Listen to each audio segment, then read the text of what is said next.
So now you want to test for equal means between more than just two populations. Let's say, for instance, that you're given 3 sample datasets, and you need to figure out whether they come from underlying populations that share the same mean. Now, just to be clear, the populations themselves don't have to be equal, they just need to have identical means. Let's say, for example, that you're given 3 sample datasets, each containing IQ scores, but of people with a different eye color. Now, to investigate the questionable hypothesis whether indeed people with different eye color will have on average a different IQ, you need to figure out if these 3 sample datasets come from underlying populations with a different average or a different mean. And therefore, you need to perform a statistical test. Now, you could be clever and perform the corresponding t-test for equal means pairwise, meaning between each pair of 2 datasets. For instance, between brown and blue, blue and green, and then green and brown. Now, that would indeed give you a conclusive answer. But if the number of sample datasets increases, the number of tests that you will need to perform also quickly increases. Instead, the better option to compare means between multiple samples is the ANOVA test, which stands for the analysis of variance. And as was the case for the previous test that we looked at, also the ANOVA test comes with some requirements on the underlying datasets. In this case, equal variances and roughly normalcy. But it turns out that the ANOVA test is quite robust under these requirements. So let's now look at what the ANOVA test actually does, because its name, analysis of variances, is quite confusing, given that we're looking at statistical tests that tests for equal means. So why this name then? Well, because in order to test for equal means, it looks at 2 different types of variances in our datasets. In fact, it compares the within variance with the between variance. So what are these 2 variances? The within variance is the familiar one. It is just the variance of each of our 3 sample sets. So it's a measure for the spread of data points within each sample around the sample mean. Now, these within variances, which for our example are 3 numbers, are compared to the between variance. Now, for the between variance, we first compute the overall mean of our entire dataset. To get the between variance, we first compute the overall mean. This is the mean of all of the data points across our 3 datasets. And then we look at the spread of our sample means, which in our case are 3 numbers, and this spread can be quantified again as a variance, and this will be the between variance. And then the test statistic for the ANOVA test is proportional to the ratio between these 2 variances. And then for the test itself, the same logic as always applies. This ratio between variances is distributed according to a known distribution if the null hypothesis is true, meaning if all of the underlying populations indeed share the same mean. Therefore, if we compare our specific test statistic computed for our sample sets and we find a very extreme value compared to this distribution, then we reject the null hypothesis, and we can conclude that at least one of our underlying populations does not have an equal mean. Now, because this still might sound quite abstract, I made a visualization that shows what the ANOVA test roughly does. So what do we see on this figure? Well, first of all of the data of our 3 sample datasets is visualized on this figure. For each sample, all of the data points are visualized as a scatter plot along a line, and each in its own color. Sample 1 will be blue, sample 2 will be green, and sample 3 is purple. Now, for each data set, we compute the sample mean, and then we visualize it as a horizontal line across the scatter plot. Blue for sample 1, green for sample 2, and purple for sample 3. Then to visualize the within variance, meaning the spread of data around each sample mean, we first compute the variance of each sample set, and then use this variance to make these shaded boxes. Now, these shaded boxes, as before, contain all of the data points that lie within 1 standard deviation from this sample mean. And by now we know that roughly 70% of all of the data thus lies in this box. Now this is true for sample 1, for sample 2, and for sample 3. And thus at this point, we already have a visual representation of the sample means and also of the within variances.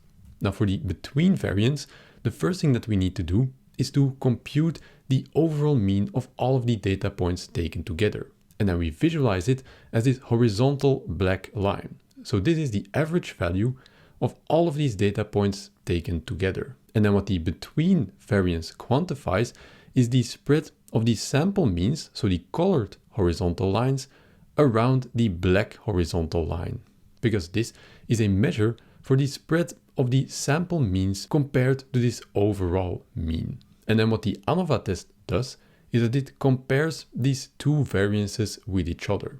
Now, visually, this can be thought of as the following. If these colored boxes, which visually represent the within variance of each dataset, align with each other, or if these sample means align with each other, then it is very likely that these samples come from underlying populations with an equal mean. And this then will express itself that these sample means will deviate only little from this black overall mean. If, on the other hand, as is the case in this figure, these boxes do not really align, in fact, in this case, this green box seems to be the odd one out, then we reject the null hypothesis, and we can conclude that at least one of our underlying populations does not share the same mean. So let's now look at an example of these two scenarios. In the first scenario, we compute the sample means to be 1.933, 2.031, and 2.572. Now, visually, we see that these boxes very much align. And indeed, these sample means are very close to our overall mean. And indeed, if we compute the p-value for the ANOVA test, which is given here, we get 0.076. And this is indeed very small, but still larger than our statistical significance of 0.05.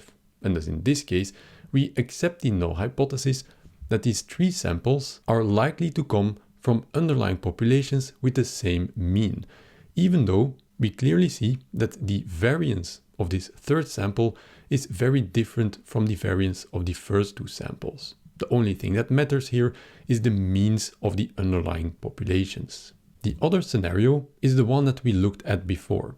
Here, if we compute the sample means, we see that clearly sample 2 is not in line with the other two. And this can also be visually seen by the fact that whereas the boxes of sample 1 and sample 3 very much align, and their sample means are almost identical, sample 3 is clearly odd one out. And this also reflects in the p-value that we compute. It's basically 0.00 and so on. So for all intents and purposes, it is 0.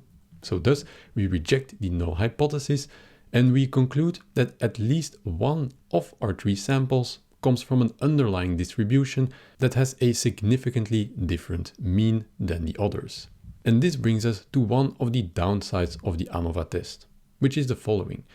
If the p-value is very low, which was the case in this scenario, then we can conclude that not all underlying populations have the same mean. But, crucially, it doesn't tell us which of the underlying populations doesn't share this equal mean, or even if it's more than one that doesn't share the equal mean. And this information is simply not included in the statistical test. However, using this visualization that we made, you can clearly see which one will be the odd one out. In this case, clearly sample 2. So let's see how we can now implement these IDs and make this figure in Python code. And by now, all of the code that you will see in this cell will be very familiar to you. First of all, we define our populations. We have two normal distributions and one Rayleigh distribution. Then, from these populations, we generate three samples, one sample from each population, and each sample will have the same sample size of 50 data points. Now, because we are comparing sample means to get to population means, we of course need to compute these sample means, which is done very straightforwardly. Then the first new thing is to compute the overall mean of all of these sample data points taken together. Now we can do this by first concatenating all of our 3 samples and then taking the mean. The next step is to compute the within variances and the between variances. The within variances is very straightforward, just the variance of each sample data set. Now for the between variances, we look at the spread between our sample means and this overall mean. Now to do this, we first take the difference between our sample mean and the overall mean. We square this difference, which is done to compute the variance, and this we do for each sample. So for sample 2 and for sample 3. Now because in some scenarios, we might have samples with different sample sizes.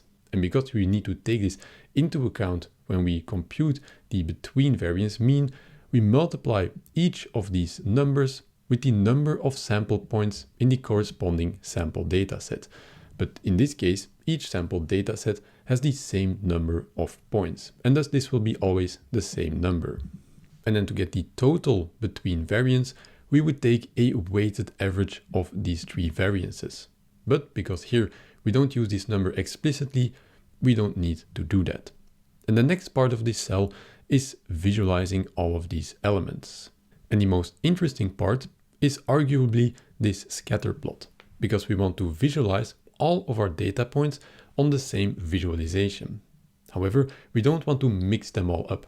Therefore, we want to scatter plot each dataset on a different line, corresponding to a different dataset. Now to do this, we use a scatter plot, then this 1 between brackets multiplied by n sample. And then we give our sample, which of course with a corresponding color to distinguish between them. Then for each dataset, we also plot the sample mean, corresponding with a horizontal line in the corresponding color. And then these lines of code take care of our shaded areas. So we first make horizontal lines that indicate this mean plus 1 standard deviation and the mean minus 1 standard deviation. And we do this for each sample, so 2 lines for each sample. And then we fill color between these bounding lines to indicate this in-between variance. This will be the region in which all of the data points fall that fall within 1 standard deviation of our sample mean. Then the next line will be the horizontal line indicating the overall mean, which was the mean that we computed for all of these sample sets across the 3 samples taken together. Then we take care of some layout and our figure is already done. And this gives us indeed this figure that we see right here, which very nicely illustrates what the ANOVA test actually does. Now, of course, we also want some numbers, and the actual statistical testing is all done in these few lines of code. But first of all, as I said at the beginning, we need to check some requirements, namely, first the normalcy of our underlying distributions, and then the equal variance between our underlying distributions. Now remember here that our third population came from a Rayleigh distribution, so not a normal distribution. So it only makes sense to only test sample 3 with the Shapiro-Wilk test for normalcy. And then because population 1 and 2 were normal distributions where we set the variance to be equal to each other, 1.5 standard deviation, the only variance that we need to check or test is between population 2 and population 3, and see what we indeed get if we indeed defined a population 3, a Rayleigh distribution, which has roughly an equal variance to the other 2 normal distributions. And that's, of course, we can do with the Levene's test. So we do stats.levene, sample 2, which is the normal distribution, and sample 3, which comes from the Rayleigh distribution. And then, of course, comes the statistical test for the actual means. Just for context, we first print all of these sample means, rounded to 3 decimals. And then comes the statistical test, namely the ANOVA test. So we do stats.f one way, and we give our 3 samples. And we can store this in the ANOVA test, and to get the actual p-value, we add to it .p-value. Now we round this number to 3 decimals, and we can print all of our statements. So if we run this cell and we look at our print statements, then we see the following. We see that even though our population 3 was a Rayleigh distribution, still the Shapiro-Wilk test gives us a result that population 3 is indeed normal enough, if you can say it like that. Then to check the equal variance requirement between, on the one hand, our two normal populations, where we actually fix the standard deviation to be equal, and then on the other hand, population 3, which was the Rayleigh distribution, we performed the Levene's test on sample 2 and sample 3. And there we find indeed that we have a p-value that allows us to conclude that the underlying populations indeed have a similar enough variance for this requirement to be fulfilled. And then comes the actual test between the means. So we had a sample mean of 2.553, 0.584, and 2.666. Now, clearly, this middle one is the odd one out. And correspondingly, we get a ANOVA p-value of 0.0. Now, what happened if we would set these means equal to each other? So here, we take for the second population also a mean of 2. Now we run this cell and we see what happens. Well, clearly from our figure, we already see a clear difference. But of course, this is quantified by looking at the corresponding ANOVA p-value, which is much larger than 0.05, and thus we accept the null hypothesis that the underlying populations of our 3 samples do indeed have the same mean.